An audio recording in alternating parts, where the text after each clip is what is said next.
बिस्मिल्लाहिर्रहमानिर्रहीम। अल्लाह की ज़ात पाक का बहुत बहुत शुक्र है जिसकी इज़्ज़त और अज़मत के सदक़े में अच्छे और नेक काम पूरे होते हैं। अस्सलामु अलैकुम।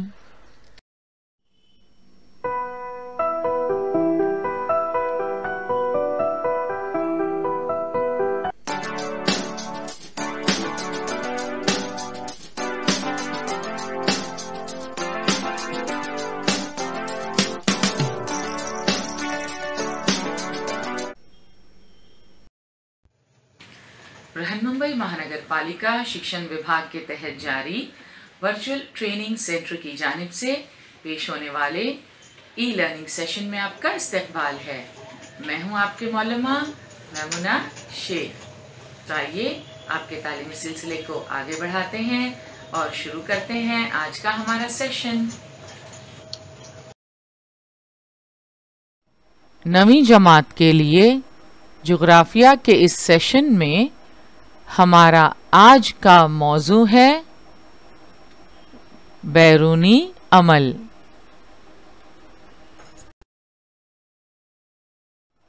सबसे पहले सबक के अहम निकात पर एक नज़र डालते हैं। बैरूनी अमल, इस सबक में हम नदी के आमाल और ज़मीनी शक्लें, बर्फानी नदी के आमाल और ज़मीनी शक्लें, हवा के आमाल और ज़मीनी शक्लें, समुंदरी लहरों के आमाल और ज़मीनी अशकाल, आखिर में ज़ेरे ज़मीन पानी के आमाल और ज़मीनी अशकाल का मुताला करेंगे। गुज़िश्ता सबक में हम पढ़ चुके हैं कि उरिया कारी के अमल से ज़मीन की झीज होती है। उरिया कारी से तैयार होने वाले कीचड़ का ढेर मुख्तलिफ अवामिल के ज़रिए बहकर आगे चला जाता है। अवामिल की रफ्तार कम होने पर उसका ज़ख़ीरा होता है। इस तरह से बहता पानी, नदी, बर्फानी नदी, हवा, समुंदरी लहरें और ज़ेरे ज़मीन पानी, ये अवामिल उरियाकारी, अमल इंतकाल और इज्तिमाकारी या अमानतकारी में मदद करते हैं। इन अवामिल की वजह से सतह ज़मीन पर मुसलसल तब्दीलियाँ होती रहती हैं और ज़मीन की नई नई शक्लें बनती रहती हैं। इसमें से चंद शक्लों की मालूमात हम इस सबक के ज़रिए हासिल करेंगे। गुज़िश्ता सेशन में हमने नदी के अवामिल और ज़मीनी शक्लें समझने की कोशिश की। इसके तहत नदी की उरियाकारी, इरोजनल वर्क ऑफ रिवर्स, नदी का अमल इंतकाल और अमानतकारी, transportation and deposition by rivers का तफसीली मुताला किया। हमने बर्फानी नदी के आमाल और ज़मीनी अशकाल का भी जायज़ा लिया। बर्फानी नदी की उरियाकारी, इरोजन वर्क बाय ग्लेशियर्स, बर्फानी नदी का अमल इंतकाल और अमानतकारी यानी ट्रांसपोर्टेशन और डिपोजिशन बाय ग्लेशियर्स के मुताल्लिक़ हमने मालूमात हासिल की। तो आगे बढ़ने से पहले आइए अपनी गुज़िश्ता मालूमात को ताज़ा कर लेते हैं। बर्फानी नदी के आमाल और ज़मीनी शक्लें। जिन इलाक़ों में दर्जे हरारत नुक्ता अंजुमात से नीचे होता है, ऐसे इलाक़ों में बर्फानी शक्ल में बरसात होती है। इसका तफसीली मुताला हम इंशाअल्लाह सबक नंबर 5 बारिश में करेंगे। बर्फानी बरसात की वजह से सतह जमीन पर बर्फ की परत तैयार होती है। ये देख सकते हैं आप, जिन इलाकों में दर्जे हरारत नुक्ता अंजुमात से नीचे होता है, ऐसे इलाकों में बर्फ की शक्ल में बरसात होती है। बर्फ के ज्यादा वजन की वजह से ये परत सतह जमीन से ढलान की तरफ खिसकती है। परत की तह में जमीन से लगा हुआ बर्फ दबाव और घिसाई की वजह से पिघलने लगता है और बर्फानी नदी निहायत सुस्त रफ्तारी से ढलान की जानिब बहती है।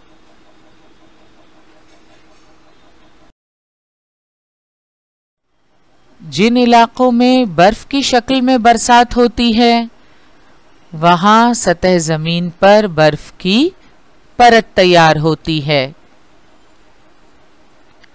बर्फ के ज्यादा वजन की वजह से ये परत सतह जमीन से ढलान की तरफ खिसकती है, जैसे कि आप इस तस्वीर में देख सकते हैं। परत की तह में जमीन से लगा हुआ बर्फ दबाव और घिसाई की वजह से पिघलने लगता है। इस एनिमेटेड इमेज के जरिए आप बेहतर तौर पर समझ सकेंगे कि किस तरह बर्फ के ज्यादा वजन की वजह से बर्फ की परत सतह जमीन से ढलान की तरफ खिसकती है। परत की तह में जमीन से लगा हुआ बर्फ दबाव और घिसाई की वजह से पिघलने लगता है और बर्फानी नदी निहायत सुस्त रफ्तारी से ढलान की जानिब बहती है। नदी की तरह बर्फानी नदी भी खुदाई, अमल इंतकाल और अमानतकारी के अमाल अंजाम देती है। तो आइए अब बर्फानी नदी की उरियाकारी को समझने की कोशिश करते हैं।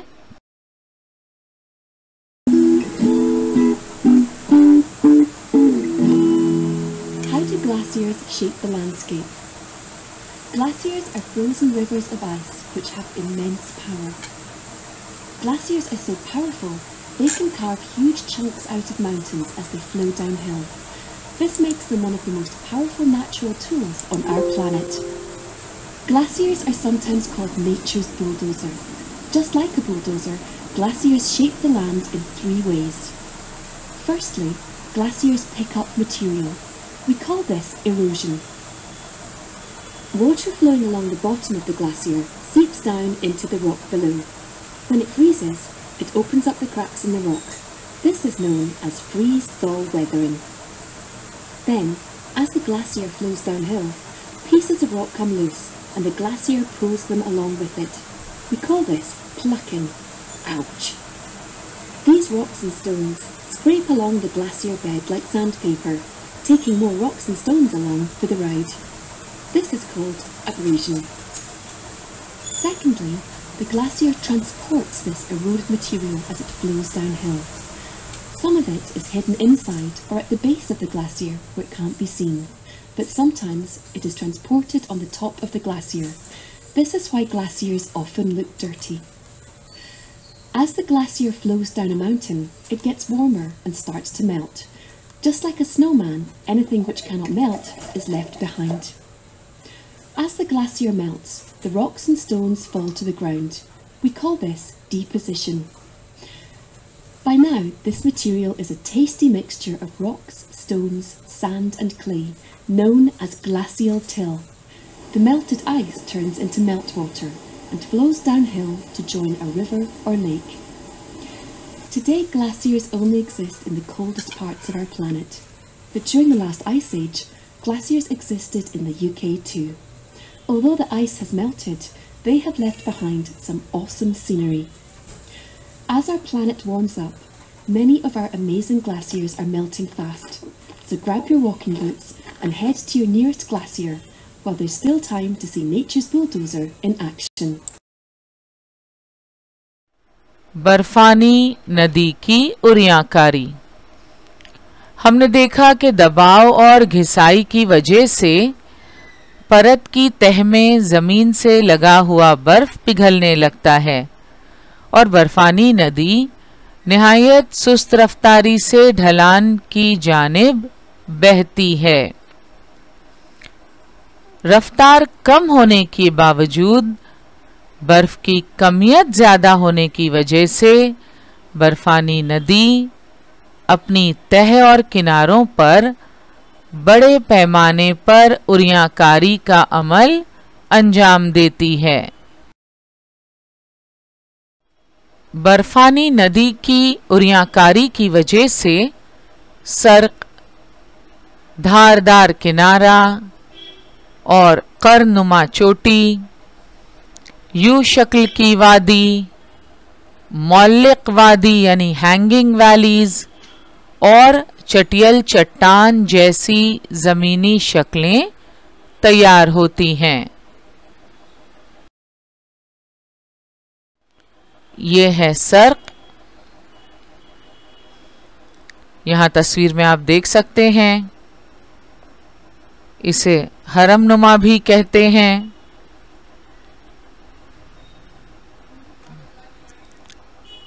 मजीद तस्वीर यहां मौजूद हैं। बर्फानी नदी की उरियाकारी की वजह से तैयार होने वाली जमीन की ये शक्ल है जिसे सर्क कहते हैं। यह है धारदार किनारा। बर्फानी नदी की उरियाकारी के सबब तैयार होने वाली जमीनी शक्ल। यह है ग्लेशियल हॉर्न यानी कर्णनुमा चोटी। कर्ण यानी सींग। तो ये देख रहे हैं आप, सींग की शक्ल की नजर आ रही है, इसलिए अंग्रेजी में इसे ग्लेशियल हॉर्न और उर्दू में कर्णनुमा चोटी कहते हैं।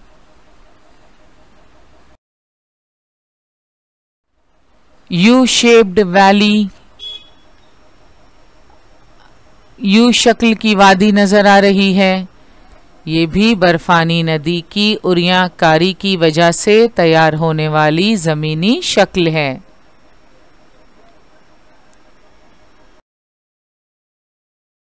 मौलिक वादी, हैंगिंग वैली।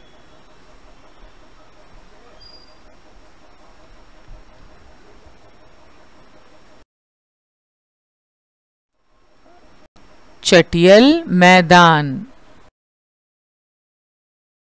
हमने बर्फानी नदी की उरियाकारी से तैयार होने वाली चंद जमीनी शक्लों का मुताला किया।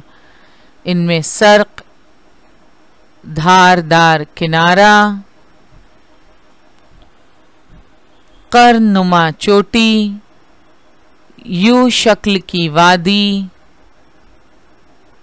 मौलिक वादी और चटियल चट्टान जैसी जमीनी शक्लें शामिल हैं।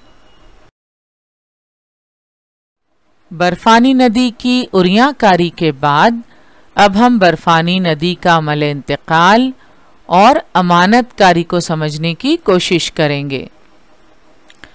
बर्फानी नदी बहते हुए अपने साथ गारा कीचड़ लाती है। इस गारे को ज़ाइले कहते हैं। These sediments are called moraines.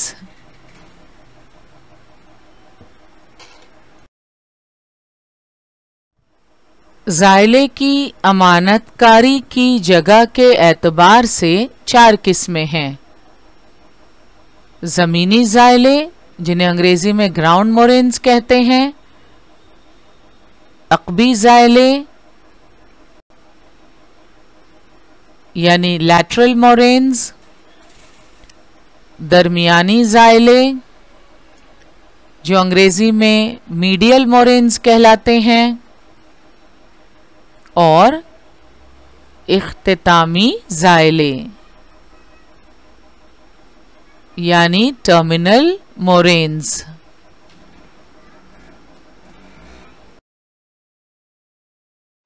ये हैं ग्राउंड मोरेन यानी जमीनी ज़ाइले। यहाँ आप देख सकते हैं अक़बी ज़ाइले, दरमियानी ज़ाइले और इख्तितामी ज़ाइले।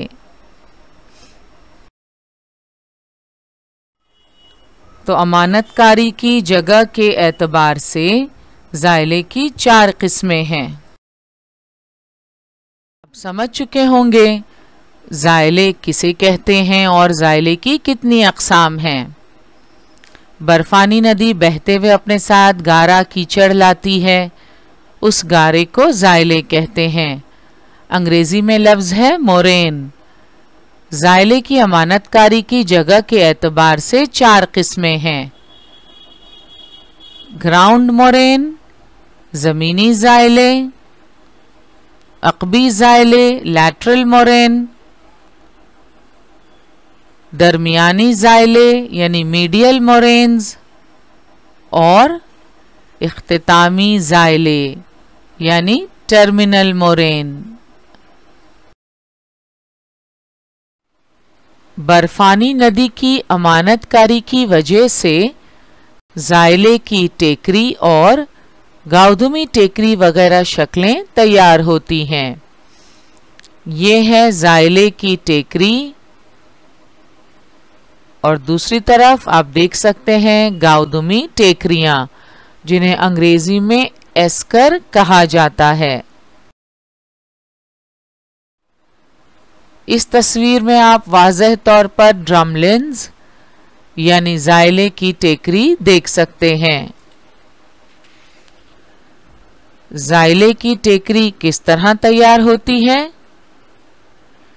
बर्फानी नदी की अमानतकारी की वजह से ज़ाइले की टेकरी तैयार होती है।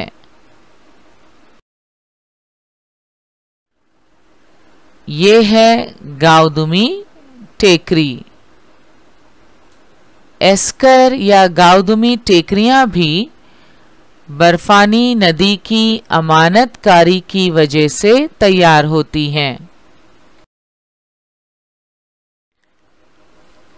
क्या आप जानते हैं बर्फानी नदी रोज़ाना 1 सेंटीमीटर से 1 मीटर तक की मुख्तलिफ रफ्तार से बहती है। ग्रीनलैंड में जैकब शाउन नामी बर्फानी नदी दुनिया की तेज रफ्तार बर्फानी नदी है, जो रोज़ाना 46 मीटर की रफ्तार से बहती है।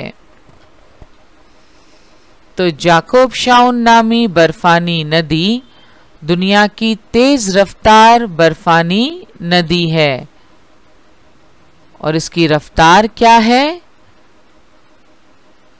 ये नदी रोज़ाना 46 मीटर की रफ्तार से बहती है।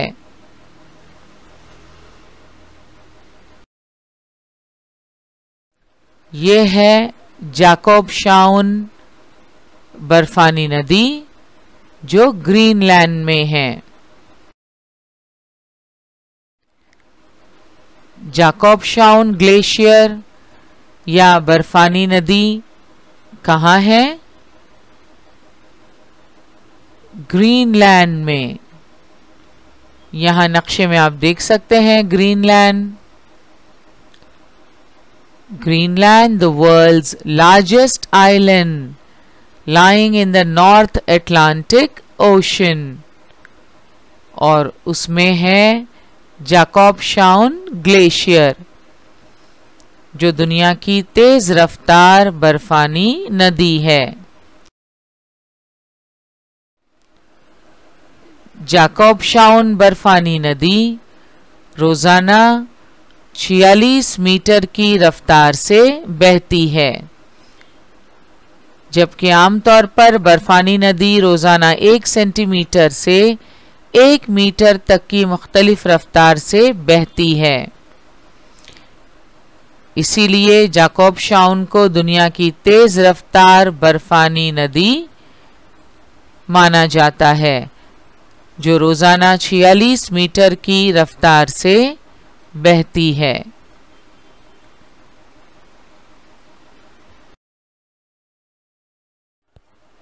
Jakob Shaun Glacier drains 6.5% of the Greenland ice sheet and produces around 10% of all Greenland icebergs.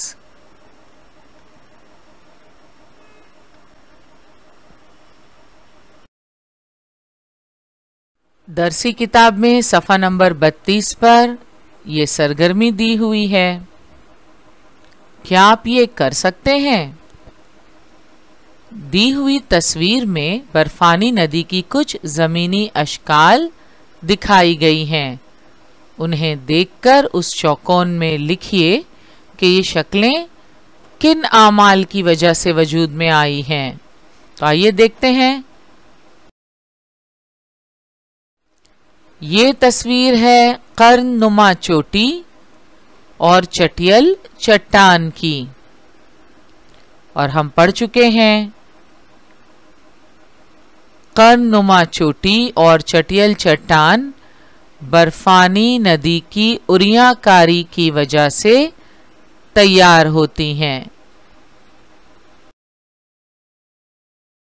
ये है यू शक्ल की वादी, जो बर्फानी नदी की उरियाकारी की वजह से तैयार होती है।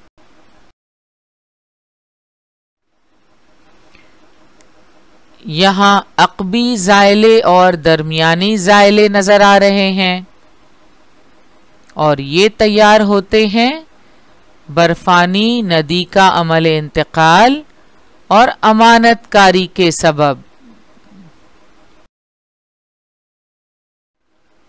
ये ज़ायले की टेकरी है और ये तैयार होती है बर्फानी नदी की अमानतकारी की वजह से। यहाँ हमें चटियल चट्टान दिखाई दे रहा है। चटियल चट्टान जैसी ज़मीनी शक्ल तैयार होती है बर्फानी नदी की उरियाकारी के सबब। तो चौकोन में हम बर्फानी नदी की उरियाकारी लिखेंगे। ये है मौलिक वादी यानी हैंगिंग वैली, और हम पढ़ चुके हैं बर्फानी नदी की उरियाकारी की वजह से मौलिक वादी जैसी ज़मीनी शक्ल तैयार होती है। ये है गाउदुमी टेकरियां। अंग्रेजी में इन्हें क्या कहते हैं? एस्कर। बर्फानी नदी की अमानतकारी की वजह से तैयार होती हैं। हवा के अवामिल और ज़मीनी अशकाल। Work of the wind and the लैंड फॉर्म्स प्रोड्यूस्ड। इस हिस्से में हम हवा का अमल इंतकाल, इरोजनल वर्क ऑफ विंड और हवा की इज्तिमाकारी डिपोजिशनल वर्क ऑफ विंड्स का मुताला करेंगे। आप जानते हैं कि फिजा में होने वाली हलचल को हवा कहते हैं। हवा गैसनुमा बैरूनी आमिल है। हवा की उरियाकारी, अमल इंतकाल और इज्तिमाकारी खुसूसी तौर पर रेगिस्तानी और कम बारिश के इलाकों में ज़्यादा असरअंदाज होती हैं। इन इलाकों में तबई फरसूदगी ज़्यादा होने की वजह से चट्टानों के ज़र्रात और रेत बड़े पैमाने पर फैल जाती है। कुछ इस तरह, जैसा कि आप तस्वीर में देख रहे हैं। यहाँ बहने वाली हवाओं में रुकावट कम होती है। हवा के साथ रेत के ज़र्रात बह जाते हैं और ये ज़र्रात दूर तक चले जाते हैं। जहाँ हवा की रफ्तार कम होती है वहाँ ये ज़र्रात जमा हो जाते हैं और इस तरह हवा उरियाकारी, बहाव और इज्तिमाकारी के अवामिल अंजाम देती है। हवा का अमले इंतकाल। हवा अपने साथ छोटे बड़े रेत के ज़र्रात, पत्थर वगैरह अनासिर बहा ले जाती है। हवा के रास्ते में हायल चट्टानों पर इन अनासिर के घिस जाने या गिर जाने की वजह से उरियाकारी होती है। इससे गर्दबारी गड्ढे, छतरी नुमा चट्टान और परनाला नुमा चट्टान जैसी ज़मीनी अशकाल बन जाती हैं। ये है छतरी नुमा चट्टान, जिन्हें मशरूम रॉक्स कहा जाता है।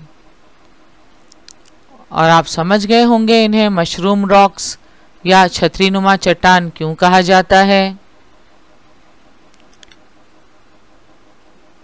इसकी शक्ल मशरूम से मिलती जुलती है और ये छतरी की तरह भी नजर आते हैं, इसलिए इन्हें छतरी नुमा चट्टान या मशरूम रॉक्स कहते हैं।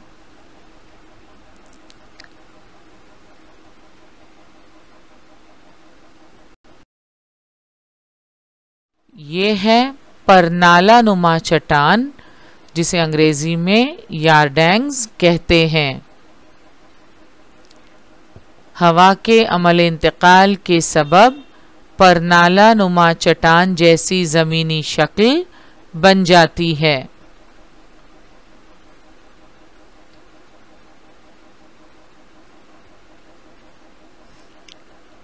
तो ये है परनाला नुमा चट्टान यानी यारडैंग्स। हवा की इज्तिमाकारी। हवा के साथ बहने वाली रेत के ज़र्रात की जसामत मुख्तलिफ होती है। उसमें बारीक ज़र्रात दूर तक बहाकर ले जाए जाते हैं और बड़े और वज़नी ज़र्रात कम फासले तक ही बहाकर ले जाए जाते हैं।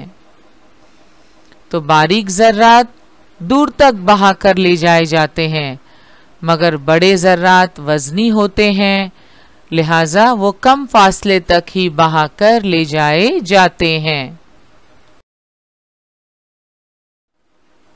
रेगिस्तानी या कम बारिश वाले इलाकों में इस रेत की इज्तिमाकारी होती है, जिसकी वजह से कुछ मखसूस ज़मीनी अशकाल तैयार होती हैं। और वो ज़मीनी अशकाल कौन सी हैं? रेतीले टीले, भुरभुरे टीले, सैफ टीले, लहरिएदार और लुइस मैदान वगैरह ज़मीनी अशकाल हवा की इज्तिमाकारी के अमल से तैयार होती हैं। ये तस्वीर आप देख सकते हैं, सैंड ड्यून्स यानी रेतीले टीले।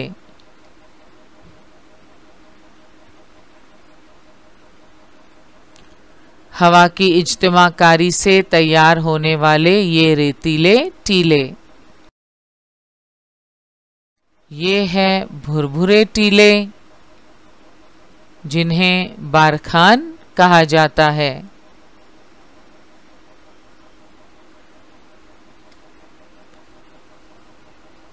Barkhan is a crescent shaped dune.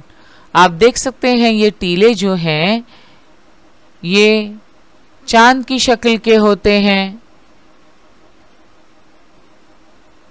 Crescent shaped यानी चांद की शक्ल के। हिलाल चांद जो होता है उसकी तरह दिखाई देते हैं।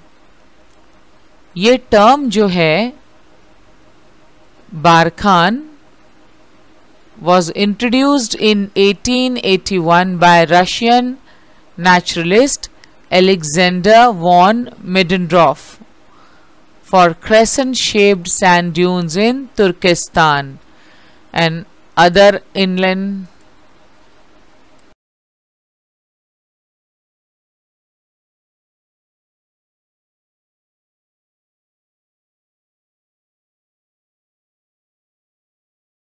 ये हैं सैफ रेतीले टीले।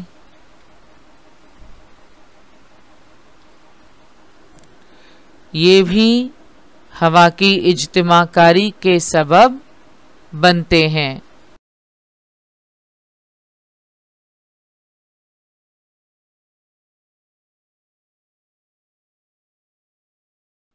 दरसी किताब में सफ़ा नंबर 34 पर आपके लिए एक सरगर्मी है। क्या आप ये कर सकते हैं? हवा के अवामिल से तैयार होने वाली चंद ज़मीनी अशकाल की तस्वीर दी गई हैं। उसे देखकर तस्वीर के नीचे दिए हुए चौकोन में लिखिए कि ये अशकाल उरियाकारी और इज्तिमाकारी के किस किस अमल से तैयार हुई हैं। पहली तस्वीर है छतरी नुमा चट्टान की। अंग्रेजी में क्या कहते हैं छतरी नुमा चट्टान को? Mushroom rocks. ये ज़मीनी शक्ल क्यों तैयार होती है? किस वजह से? हवा के अमले इंतकाल की वजह से। तो चौकोन में हम लिखेंगे हवा का अमले इंतकाल। दूसरी तस्वीर है भुरभुरे टीले की। भुरभुरे टीले या बारखान ये तैयार होते हैं हवा की इज्तिमाकारी के सबब। ये हैं लहरिएदार। इन्हें अंग्रेजी में कहते हैं रिपल मार्क्स। ये तैयार होते हैं हवा की इज्तिमाकारी के सबब। तो चौकोन में हम लिखेंगे हवा की इज्तिमाकारी। ये हैं सैफ रेतीले टीले। अंग्रेजी में ये सैफ कहलाते हैं। ये तैयार होते हैं हवा की इज्तिमाकारी के सबब। ये है परनाला नुमा चट्टान। हवा की इज्तिमाकारी के सबब तैयार होती है। लिहाजा हम खाली चौकोन में लिखेंगे हवा की इज्तिमाकारी। ये ज़मीनी शक्ल कहलाती है हमादा।